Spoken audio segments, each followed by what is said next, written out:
Hi hello అందరికీ. ఈరోజు అయితే ఇది మా మమ్మీ పెట్టిన ముగ్గు అనమాట. ఇంకా వంట విషయానికి వస్తే ఈరోజు మా ఇంట్లో బంగాళదుంప క్యారెట్ ఫ్రై ప్రాసెస్లోకి వచ్చేస్తున్నాను. ఒక బాణీలోని నూనె వేసుకుని ఆవాలు కరివేపాకు వేసుకుని బాగా ఫ్రై చేసుకోవాలి. బాగా ఫ్రై చేసుకున్న తర్వాత దాంట్లోకి ఉల్లిపాయ పచ్చిమిరపకాయ వేసుకుని బాగా ఫ్రై చేసుకోవాలి.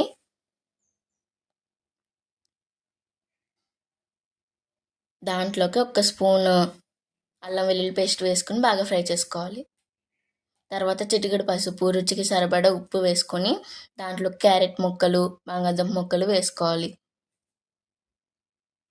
ఇవి బాగా ఫ్రై అయిన తర్వాత దాంట్లోకి ఒక స్పూన్ కారం వేసుకొని మూత పెట్టుకుని బాగా మగ్గించుకోవాలి.